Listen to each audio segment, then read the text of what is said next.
We are live. Good morning, everyone. I am Justin from Recruiter Insider, a CEO and founder, and this morning's webinar is all about the candidate experience. Now, talking about experience, Sinead, welcome. We have been having some technical experiences this morning, which we can only be excited about. It wouldn't be a proper webinar without a complete and utter disaster.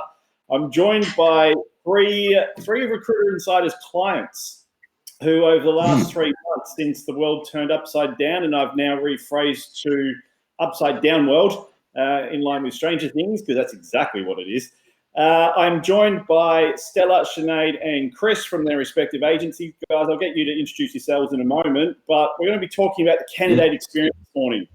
And these three lovely people, their agencies have been excelling in this space over the last 3 months. Their stats are quite off the charts. But I'll head to you first, Stella. Introduce yourself, who you are, who your agency is, what you do. Good morning, Jason. Then we'll go Sinead, and then Chris. And then we'll get stuck in. Okay, great. Good. Well, hi to everyone on this webinar. Stella from Rio Group. Been in the industry for about 15 years. The business mainly focuses on white-collar finance, admin, HR, IT. A little bit about me, mum of two, been working in this room for the last 2 months, and I cannot wait to go to work this week. So, wrapped up, full stop. I think you've stopped there. Justin, maybe you can go to you, Sinead. Yeah, I'm happy to go. Hi, everyone. I'm Sinead, and I co-found and run Lotus People. So I set the business up 5 years ago, and obviously the last couple of months have felt like we're in business startup mode again, but in a pandemic. So completely crazy and insane. Really looking forward to this conversation. We are a 10-person agency, 10 people in Sydney, and we cover off business support, HR, and marketing support. Chris, we're now running this, I think. I think Chris, we're running this. It seemed a bit at the top. Just NDR, Next Day Recruitment. We set up the company about 4 years ago, predominantly mining and metals, engineering, manufacturing, big contract sort of focus, consultancy focus. We've grown in the last 2 years where we've added different divisions like architectural and design and healthcare. So it's been pretty good. Well, since Justin's not here, I'm just going to you float with it. Go for it, Stella. And for those that are listening, I do chair a lot of forums. So Justin, when you re-look at this recording, you owe me one, buddy. But Justin's first question that he wants to pose to us is actually, we're obviously in a very, very different market now, and candidate's experience and candidate expectation is going to be very different, albeit everybody knows that we're all experiencing the same issues as a result of coronavirus. But, we really want to know, the team wants to know, what have we been doing as business leaders in the face of the lowered confidence that candidates have been experiencing? Sinead. Yeah, absolutely. Look, I think it's fantastic to kind of be in this group and to know that the stats of the last few months have really held up. For me personally, I set Lotus People up 5 years ago with a real view to kind of have that candidate first approach and really make sure that we were looking after our candidates. So to see the stats and figures of the last few months really hold up is just really reassuring, and it kind of reaffirms exactly why I set the business up in the first place. Look, in terms of kind of the focus, I think for my team, it is naturally just part of our DNA. It's how we go about all of our SLAs around candidate engagement. It's been that way from the beginning. Everyone we hire has that same kind of training and attitude towards treating people well and getting back to people. And for us, I think nothing necessarily has shifted. We've just continued in the same way that we have all, and with the same SLAs and the same standards that we've always worked at. So it's obviously a lot of pressure, and it's a very different time. But I think having that and holding that true people first approach and actually maintaining that throughout this has really been the reason that those stats are the way they are. Well, you guys have been winning candidate experience awards for a long time, and I know you're always sitting at the top of the leader tree with Recruiter Insider. And I think in times of pandemics, obviously there's more pressure, but what it does is it tests your operating model. And I look at you guys and I think, well, that operating model works. And as business owners, we reflect on these models now and we ask ourselves, well, if business declines and if candidate experience declines, that means that there's an opportunity for us to improve our operating models. And, you know, we're the same. What about you, Chris? Yeah, I guess ours is, we're all in the same boat. I think what we did late December 2019, I sort of thought like a recession was coming, maybe a depression. If you follow the markets, they were pretty unsustainable. So kind of, I think I'd been through a GFC because I'm a dinosaur in 2008 and it wasn't too appealing.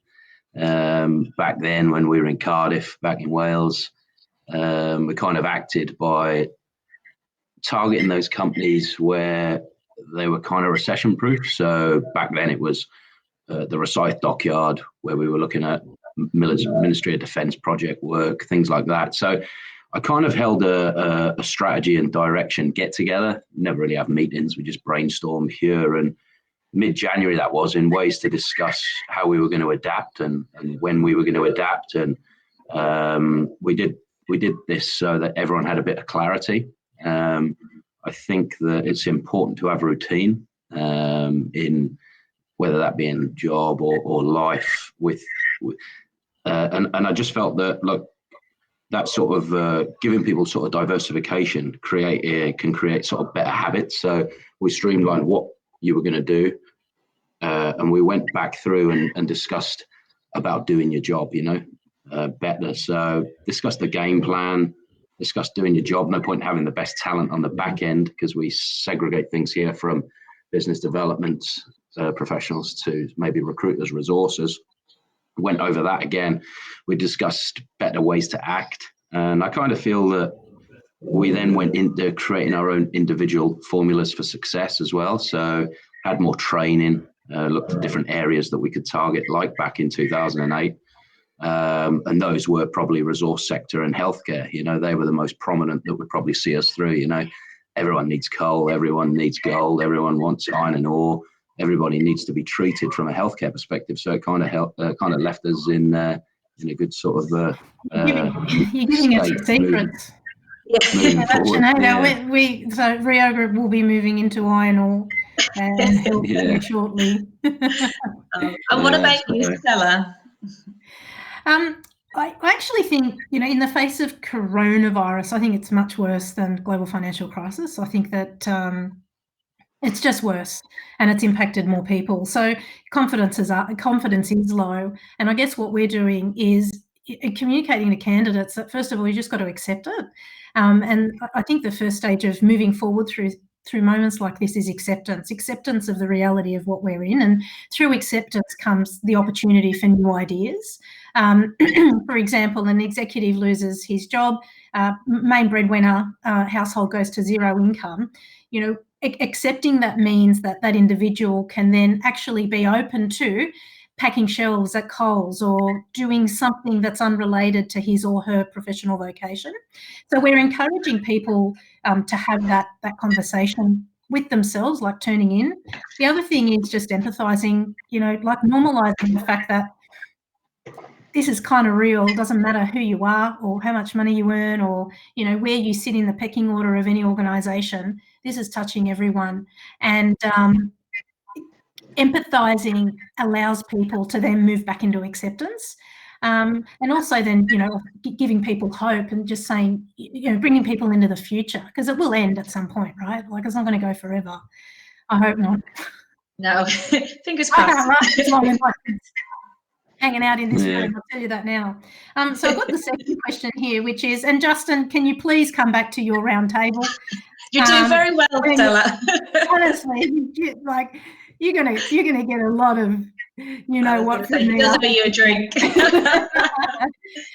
So the question is, how have your candidates' expectations changed? Sinead.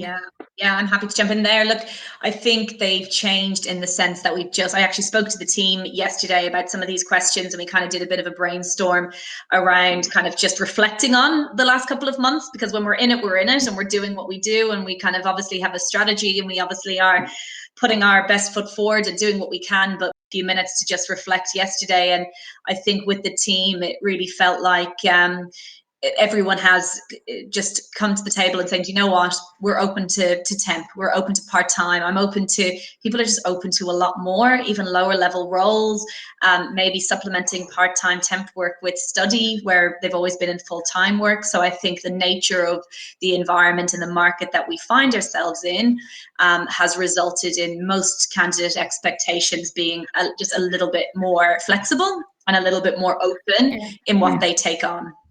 That's our experience anyway. Yeah, I agree. Yeah. You, Chris? Yeah, I'd say that. I think you probably, when you talk to people, they're keen on moving forward, continuing to have that flexibility, having that experience from working from home, and they like those flexible hours. And I find it, the girls in healthcare have found it considerably when talking to maybe Class A candidates, that they probably might not have partnered up with a company in the past, because that company may be at the start rather than up here. They're pretty open to maybe looking at pay cuts, looking at the different environment, looking at a different, maybe not so, a culture that they're not so used to working within, and that they're open to that, you know.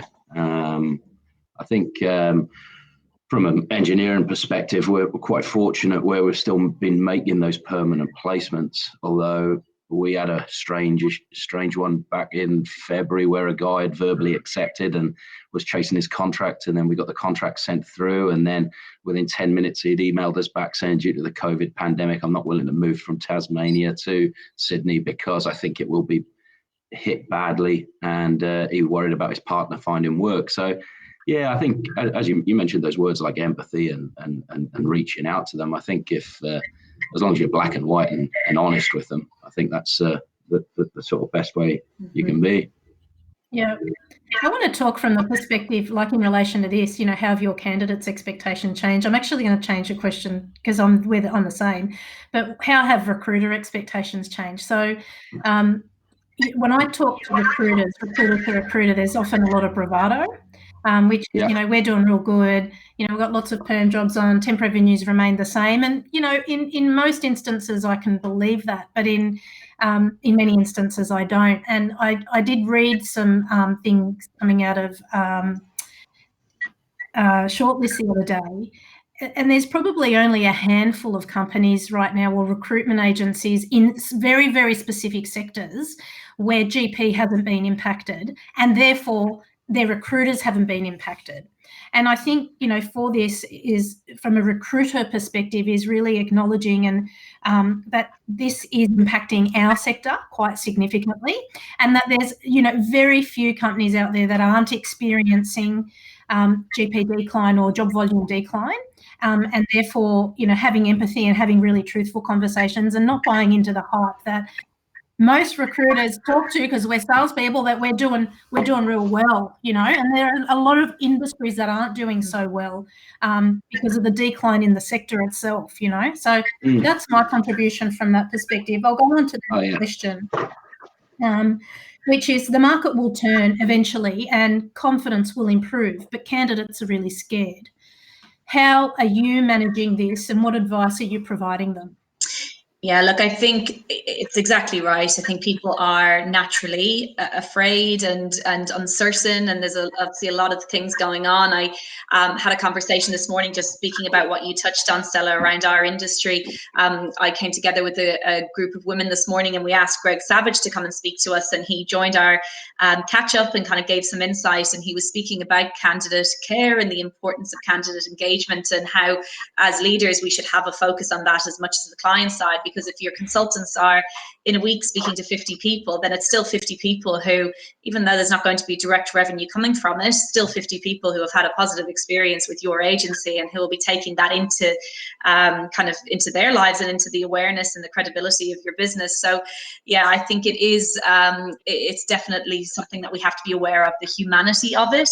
I think that all of this has been an equalizer. And I think that for us to, and I think the conversations we've been having in our team, they definitely have been longer. We've been giving a lot more advice, and we actually reached a point where we started launching career planning webinars, because we were having the same conversation naturally over and over again, but we thought we can't kind of have an hour-long conversation with every candidate. So how can we use all of this knowledge and kind of funnel these resources into something that's a little bit more scalable? So we've been running webinars and workshops and partnering with businesses who are letting people go to who can't afford outplacement services to deliver workshops for them. And none of it has been at a cost or a charge. It's not revenue generating, but it is, from a humanity perspective, it's that goodwill equity. And I think it's the ability to kind of use what we know and use the information that we have and the expertise that we have to connect with people to try and reassure, because it is very uncertain. And whether your job's safe or whether it isn't, there's a lot of anxiety around the place. We've all seen the increase of kind of Lifeline and Beyond Blue and all of the money that's being pumped into those businesses. And it's being pumped into them because it's necessary, because there are mental health issues. And I think collectively we have a pandemic anxiety. So that, as well as job searching and job seeking, is definitely increasing the fear amongst candidates. But that's some of the things that we're doing. Yeah, it's so funny. Recruiters have actually become psychologists. Haven't they? Absolutely. And it's not the first time I've heard people say that. We've always been a psychologist, but it's really much deeper now. There's an opportunity for us to actually reshape our role by becoming trained in coaching, isn't there? I mean, we don't know how long this is really going to last. We think it's going to end soon, but I've got a medical background. I actually don't see coronavirus going away, and I actually don't see a vaccine coming for a few years. So I think that we're in for quite a long journey. What about you, Chris? Yeah, funny you should say that. Like, yeah, talk to me. A bit tough question. I as I say, like the guys do more on the back end with the candidates. So I did ask them. They said that they'd tried to show a bit more empathy to personal situations. There have been there's been a level of fear, and that's fine. They've explained that perhaps that they won't miss out on any opportunities to candidates because there aren't those opportunities now. You know, we're down. Even though we're still making placements, probably down, I think it was 88% in permanent sales compared to Q2 and Q1. Yeah. I'm not going to give, obviously, an insight into how we're really doing well and how we've adapted that model, because secrets are secrets. But the thing from a permanent perspective, I think, is that's what they've been doing. What I did was we've put together like a pack, and we reached out to a lot of the candidates that were a bit worried, and we talked about how success is an attitude, how maybe we're looking at expanding our knowledge from a sector perspective, so perhaps they could do so. We talked about competent action as well. We as consultants are looking at doing our job better. I have a thing where I say good consultants make for a better NDR. Better consultants make for better recruiters and leaders. I said, do your job and work with purpose. So from our perspectives, I've said to them, look, we're looking at a lot of lead generation, a lot of planning, a lot of project management. I said, you individually have to take accountability as a candidate and do so the same. Let's interact a wee bit more, but this is what you're doing. And we maybe distribute some packs, like on a PDF through a HubSpot, release those. It's been quite well taken as well, But as you say, I'm not a qualified psychologist, but I do, like yourself, I like delving into that, that sort of mindset. I think often comes into a lot as a leader from this perspective. I'm pretty honest with the people here. We don't run a business here through NDR or the design consultancy or purely on sales and performance related. I run the company on attitude. If someone's attitude's spot on, it's my job to make them deliver, and it's the same from a candidate perspective. Those candidates that have a good attitude are the ones that I'll work with in the future because they're your bread and butter. But at the same side of things, whether this is a bit harsh or not, I don't really want to be hearing about people whinging all the time, because it's pretty tough our end as well. And that's just me being black and white, maybe a bit of a different approach than you guys. You'd be a bit more softer maybe, but that's the way I see it, and yeah. So for us, we actually don't engage a candidate. Well, there's quite a bit of feedback there, but we don't. Oh, hello, Justin. Justin's You're back. arrival. Justin's arrival creates feedback. Like, let's be honest, we've made you redundant, mate. Welcome back, sir. You know what? Noticed, and you are amazing and awesome. And I've been watching this thing the whole entire time. I can hear every single one of you. And what it was I don't think the settings were right on my side. It changed somehow. They kicked me out of my own webinar, but I couldn't kick myself out because as soon as I shut down. So you've been. Well, Justin, let me remind you of a comment that was made on LinkedIn when you advertised this webinar. You said, "I'm not sure how I'm going to go." You were putting yourself down, and I said to you, "It's okay. We've got you covered, mate. Your panelists will save you." Materialise exactly like that. You manifested that, Stella. He did. I cannot believe that has actually become real. But Stella, be careful. I have my phone here. Text away, buddy. So you've been doing an amazing job. So I don't know whether to jump in and take over or let you keep running with it. I'm enjoying watching this. It's your webinar, mate. You do what you want. But let me answer my own question, which I haven't answered yet, which is important because what we've spoken about is, you know, how are you providing confidence?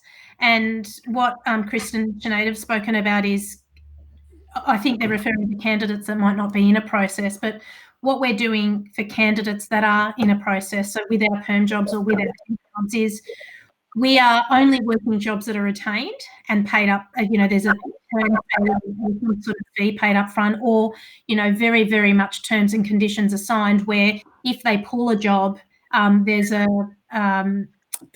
small fee payable. So what that means is when we engage on a perm job with a candidate, we actually are giving them, you know, quite a lot of faith that this is real. They have paid up front, and it's okay based on, here's the contract. It's okay for you to resign from a permanent job because we've got everything signed and sealed, and that there is there's a penalty for the customer if they pull the job. So you can't kind of wrap everything up, but it's one thing that we're doing to give perm candidates in a perm process that sense of comfort that they're not going to leave a perm job for a job that'll be made redundant. So, yeah. Yeah, that's good. That's a good idea. Absolutely. Yeah. That's why I was looking forward to coming on here, because since we've been talking, Stella, Sinead, I like taking notes. I take notes of how other people are working, because if at the end of the day we're forever evolving and bettering ourselves, I think some of those ideas are perfect. Yeah, that's awesome. Absolutely. And even in the session I had this morning with the, as I mentioned earlier, the ladies in the group that we have, so much knowledge sharing and information sharing, and I think you get so much from it. Justin's gone again. Oh, there he is. Jumping in. You're keeping us on our toes today, Justin. You're up to question 5, Justin. Let's roll. Question 5. I want to ditch the questions because you've just blown it up, Stella. So, no, in a very good way. In a very good way. I've just been sitting back watching and going, I am not needed here. So, Chris, I probably want to ask you a question. You've put Recruiter Insider in the business. The world changed as soon as you did it. Candidates were now getting measured as to the experience they were getting provided, and your consultants were getting measured at the same time. Doing that at that juncture, how have you seen the impact? How have I seen an impact in? The impact of measuring the candidate experience to what you were doing before at the time when everything turned upside down, and how have the consultants actually responded to that, and how have you seen the candidates respond at the same time? Well, we haven't changed anything from the candidate perspective. I think we touched on it earlier on. From our perspective, I've always like held a candidate's hand when we've been discussing a job or going to first interview, second interview, debriefing. I think they're prepped superbly well, and that passes on down to the team. We simply then added in Recruiter Insider and said to them, look, we're using this new technology that can align with our CRM system via with candidates. Nothing has really changed. We were fortunate enough, as I mentioned earlier, in January when we had that strategy meeting, because it was obvious a recession was coming, where we changed our business plan, where we probably did less permanent work and concentrated on other aspects. The volume increased. The volume then increased. You get more testimonials. You're dealing with more candidates, you know. So, else. Okay, guys, I literally can't hear anything. Stella. All right, back over to you, Stella. I'm having the worst technical problems you can imagine. Back to me, I think, Justin, so we can actually get through this. Yeah. Go back. On that, it's quite interesting. On that, the question 4 that you had, what was the biggest thing that has surprised you in terms of how candidates have reacted to the new world? I think it was that question, number 4. We've had it. It's been a little different here. I thought that more people would be really into that flexibility, you know, being able to work from home and remotely, because you hear it all the time. I used to always hear it. I think we as a business here, we're pretty open. Like, we have sort of smart casual dress. You can work from home 2 or 3 days a week, or if you're a senior and you're doing well and kicking goals, you can work from home 5 days a week. People choose to come in. Quite a lot of our candidates have been expressing that they've missed in that human interaction, which I thought people would always, you know how. So it might be sector-based, but within healthcare and engineering, people are like, I hate not being able to go into the office next door and ask my boss, oh, can I do this? You know, because we're still interacting with those contractors or those engineers that we've placed over the last 2 years or whatever. And they like, I thought people would like it more than they are, but they're not, you know?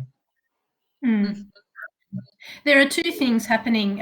If I could just add to that, there are 2 things happening that I'm seeing, and I chair a number of chief executive forums. And one in the last one that I did, the CEO made an announcement to the team that they're all coming back to work, and he received a lot of negative feedback from that because not everyone does want to come back to work, because we've still got our kids at home and they're actually enjoying the time at home.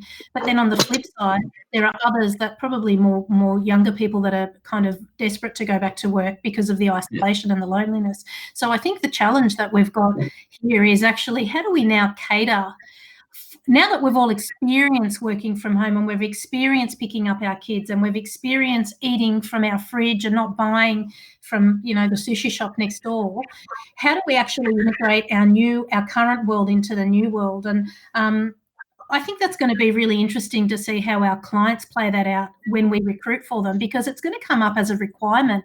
You know, I'm already seeing it. We're recruiting for a perm role at the moment. Young mum said to the managing director, you know, what's your work from home policy? Oh, I'm sorry, we don't have a work from home policy. They're all still working. They're in manufacturing. And she just simply said, well, that's just not acceptable. Because now we have evidence that we can operate in remote workplaces, and we're going to have to play into this in our recruitment processes when we deal with the candidate experience. It's like, well, how are we as recruiters going to support our candidates in having the discussion around working flexibly? I think when it comes, sorry, you go. No, continue. Yeah. I think it comes down to common sense. Personally, and I've said this to candidates from day one and clients since January. I've said to them, all right, so we've partnered up with a company. They do roboids for maybe if there's bushfires again, or for life saving. They're trying to come up with these humanoid robots that can do the job instead of humans, rather than putting humans into danger. I said, well, realistically, you don't really need to be in the office to do that, do you? If you've got a CAD station at home, you can do that you can design from home. A fitter or a maintenance professional that we deal with, well, they can't work from home. That needs to be. You need the machine, you need to produce the product, and that's your job at the end of the day. If you can work remotely and you can offer that flexibility, if you don't offer that as a business, then I don't know where you're kind of going backwards, and I think you need to evolve. You know, it's that same old Darwin theory, isn't it? You know, it's not the strongest species that survive, but those that are most adaptable to change. And if you don't adapt to change, then you're going nowhere, right? The other thing is common sense is not so common. Yes. Badly. I don't know if Justin can hear, but Sinead, what are you? I don't know if Justin can. Are you live, Justin? Nah, he will scrap him. Sinead, what do you think the candidate relationship will look like for recruiters over the next 6 to 12 months? Look, it's a tough question to answer, because I think that do you mean kind of, I guess, from a recruiter perspective or from the candidate perspective? No, I mean, like, what's going to be Justin's question? So hard for you to know. No, it's okay. I'll reframe it. But what do you think the candidate relationship will look like in the future in respects to the candidate to the consultant? Yeah, absolutely. Sorry, my internet just froze there. So we have a cacophony of errors today.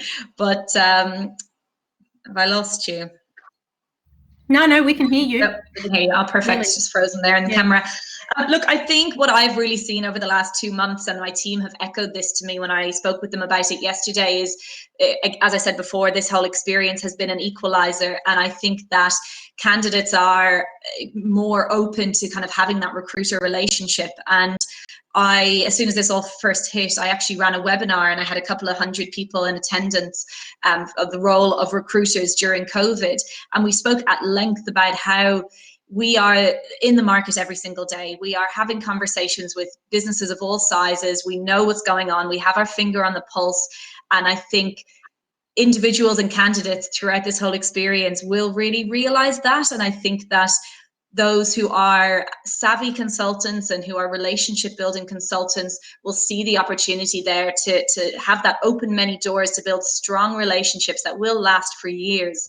And I definitely think that we will hopefully move away from that kind of master-servant relationship with clients, and also kind of whatever distorted relationship there might have been with some candidates. So I'm very hopeful that, as I said before, it'll be a bit of an equalizer, and there can be more of a respectful kind of professional and consultative relationship moving forward in some cases where there mightn't have been.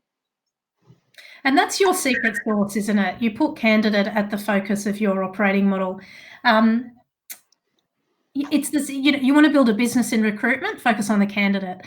I spoke to someone recently that said to me, I mainly deal with execs anyway. He goes to me, I met with one of the big 5 search firms, and they said to me, look, appreciate your resume, but we don't work on behalf of our candidates. We work on behalf of our clients. And it was very offensive for this person, obviously. And I thought, wow, they actually, say that. And we, with Recruiter Insider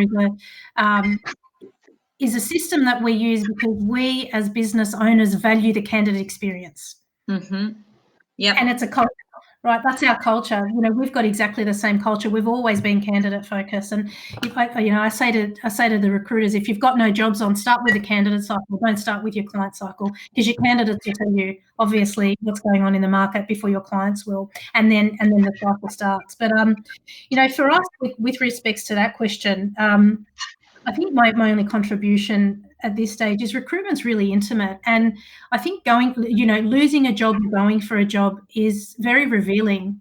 It's very undressing as well. I've got a medical background. My first life was working in medicine and working in the hospitals. And when I got into recruitment, I brought that bedside manner into recruitment, which is why we're so candidate focused. Because every candidate that we meet, we have the approach that they're like your patient. They're coming to you, the doctor, and they're saying, hey, I'm sick of my boss, sick and dying, or, I've got a problem.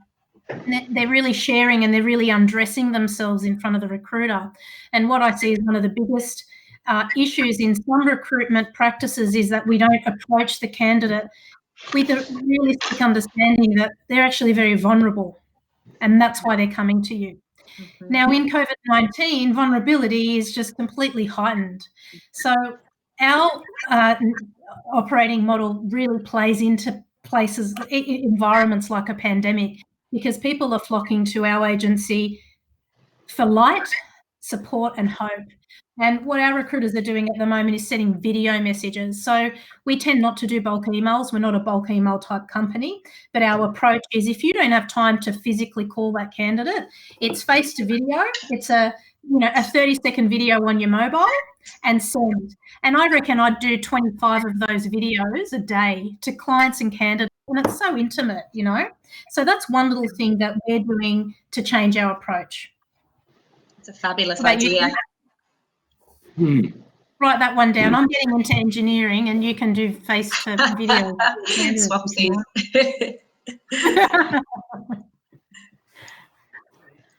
Did you hear the question? Chris? That was Chris, yeah. Yeah, I can hear you. Just about. Say that again. It keeps breaking up.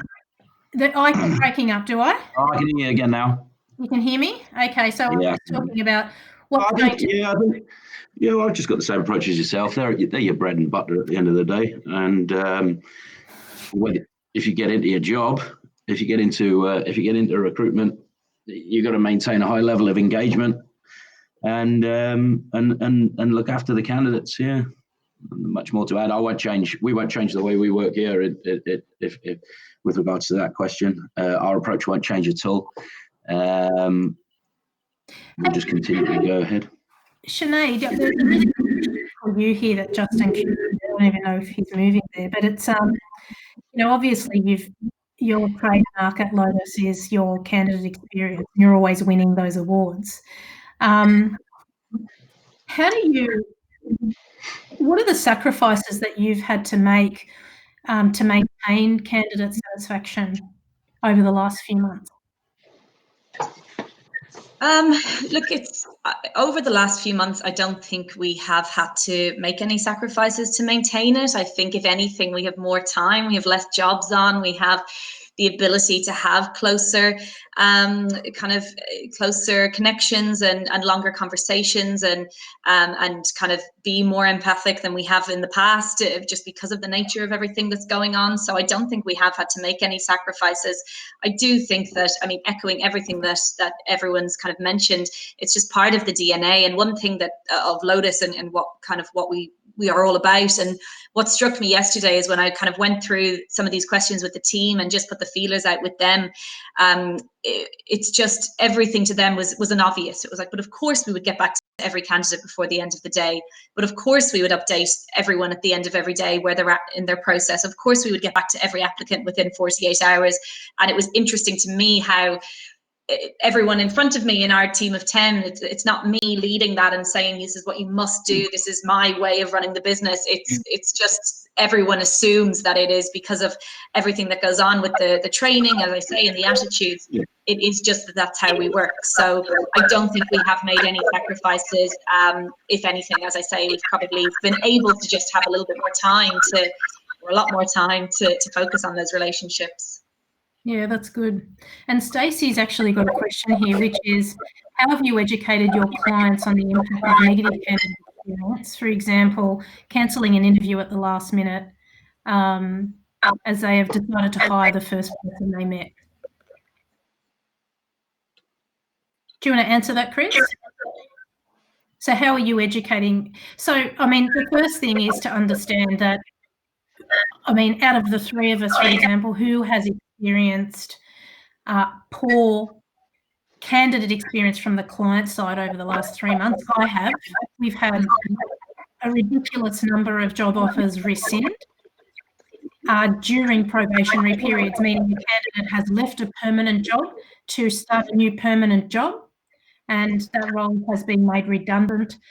We've had a number of examples of candidates go through to offer, and then obviously due to companies being stood down, they just rescind. And I'd say for us, Stacey, it's we're just having come to Jesus conversations. We're negotiating, we're doing deals. So one example was a candidate was meant to start in a job. They rescinded the offer a couple of days before she started, and this was for an RSL company, so obviously they just shut down, right? Everyone got stood down. So there's a reality for the customer around that. But what we negotiated for the candidate was for that candidate to start in 3 months' time and to possibly do 3 hours a week for that company during that period. So I think the attitude for us as recruiters is we need to be hustlers, and we need to work for our candidate. Just because a company does something that's disrespectful doesn't mean that we don't have the power to stand strong and address that. And in many cases, it's worked out well, and in some cases, it's backfired. And so what if it's backfired? You know, you can't win everything. But I go to bed at night feeling comfortable that I've done the right thing for a candidate before a client, to be honest with you. Absolutely, I agree with all of that, Stella. I think we've had similar situations and kind of come up with creative solutions of putting people on 1 day a week on temp until they can actually start them perm. And we've done similar things in that sense. But some clients, I think it comes down to that some businesses, some individuals, they just want the job done. They want the person in the role, and they don't necessarily. I have some processes where I'm just not getting feedback from clients, and we've since placed the role and still not received feedback for the candidates who weren't successful. And that kills me. And I'm chasing it relentlessly. I'm updating the candidates every day. Like, we're really working so that that isn't the case. And as you say, we can kind of know that we're doing our best, Stella, but within that, some people just aren't, they just don't care. It's either on their list or they are so busy and they've got so many other things going on. It's a difficult thing to manage if others aren't prioritizing it. Yeah, I think that question as well, that's very well put, both of you. I think with regards to that question, I had something similar this morning. One of the, George, my colleague here, he said, oh, I've got this sheet metal professional here. We pitched him as a client before, but then he managed to get another contract. So I simply ran the client. The client said, look, we've got a load of work orders coming in, and probably won't require people in the fabrication end for another month. I said, well, why don't you meet with him for now? We'll take him on a labour hire basis. He's not working currently, so on Monday you might have 2 days work next week, the week after. Get him enrolled within the business, let him learn about the culture of your firm, and then within 4 weeks, then you can act. I think with regards to Stacey's question there, it can be difficult, I think, with the size of organisations. You always deal with the hiring manager, but if the company's huge and they're getting pressure put on them, the workload's huge, and they're having to make those decisions quickly, your job is to consult with that client as to say, look, I appreciate you've made your decision, but you should probably look at these other two candidates to make sure you've got the best person for the job. You know, that's just, I think, what we would do here. You know, tough one though. Yeah. So Angela's just said, hi everyone, if you've got echo, it's usually that one participant has 2 tabs open and needs to close one. Thanks, Angela. I'll go and close all of my tabs now, because I've got about 5 tabs open, believe it or not. So the next question that I'll ask is yours, Chris. As we start to come out of this and move into the new normal, how do you envisage you will maintain a high level of engagement with your candidates? Did you hear that, Chris? Did you hear me? No. Oh. Can you hear me, guys? I can hear you. I can hear you, Stella. We might have lost. We might have lost Chris. We might have lost Chris. Okay, cool. I can hear you. Justin, you've got a question here for me, which is Rio Group have greatly improved the satisfaction of your candidates since COVID came on board. What actions did you take to achieve this? You know, I don't know if everyone on this seminar is, aware of how your recruitment insider works, but it works when you've got a job on and you send emails out to candidates throughout the process. And I think with a reduced number of jobs on, which is what's happened, you got more time to spend on your candidates. So it's kind of obvious why recruitment insider scores have gone up. But you know what I want to talk about here is I think it just comes down to your operating model. Like, you know, in many organisations, they've got chief experience officers, okay, which look at the cross between technology and marketing and what the customer experience is. I find recruitment as a sector one of the only sectors that don't deeply look at customer experience, because we've got two customers and we tend only to measure client. And I know you're excited by this, aren't you, Justin? Yeah. Thumbs up. It's just a mute. You know, and it baffles me when I hear individuals talking about client-side engagement when there's no candidate-side engagement. I don't understand it, and I think the sad thing is that client-side engagement and marketing actually does build your business, but it might not build a good, sustainable, quality business. But candidate engagement, candidate marketing builds a sustainable business. And one thing that I'm really proud of, Rio is not big. We're actually a really small company. We haven't grown anywhere near as quickly as our competitors have. No way. But we never lose a customer. We don't lose our candidates and we don't lose our clients. And when I look over the last 10 years around who we've been trading with and where our PSA sits, we've had PSAs with very large businesses for 10 years. We don't lose them. And I think about why, and it's not client-side engagement, it's actually candidate engagement through that process. Because as that candidate goes through the process and they go into that company, the penetration of that candidate carries our brand. And then we lock the customer in. And that's why I'm so passionate about Recruiter Insider and actually understanding and measuring recruiters through their interaction with the candidate, because I actually think that's eligible for them more than picking up the phone and doing it. Yeah, I completely agree with that, Stella. And I think before even engaging with Recruiter Insider, we were using SurveyMonkey, and we from day one, I wanted to measure our candidate experience, and it was floppy and it was messy, and it was only when Recruiter Insider came along that we were able to do it in a more succinct way. But Job Adder recently, back when we could all meet in rooms, they ran a workshop, and Brett, the CEO, said, how many of you actually have a candidate engagement strategy? And about 3 business owners put their hand up in a room of about 50 people. And I think you're exactly right. I think it's absolutely essential, and it should be given as much energy and focus as any client marketing strategy as well. Well, our performance incentive plan and our employee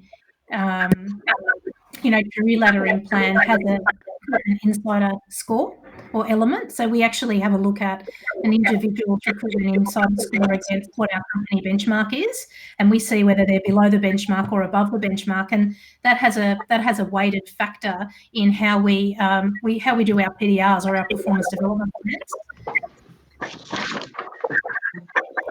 Justin, can you talk, or do you want to? I can hear you all, but it's all very echoey and staticky. And I just recorded actually Chris talking. It played itself back about 7 times, every single word. So I'm enjoying every Justin. Sorry? Zoom next time. Yeah, this is the last time I'll be using this webinar platform, I can assure you. So, no, guys, you've done an absolutely amazing job. Might just ask those who are remaining on the webinar if they've got any final questions before we let the panel go. Stella, thank you so much for just jumping in and taking over. Amazingly, the whole time I could still hear and see you all, and none of you knew I was there. Imagine how frustrating that is for me. It's your worst nightmare, Justin. My absolute worst nightmare. So 45 minutes is always going to be a struggle with me involved, but not having me involved, it seems to be much easier. Can we get a photo? Can we get a photo with us all on this? How does it work? How do photos on webinars work? I can take a screen grab. Oh, a screen grab. Yeah. Okay. Technical question. If my laptop will allow me to. Thanks, Phil. Angela, well spotted.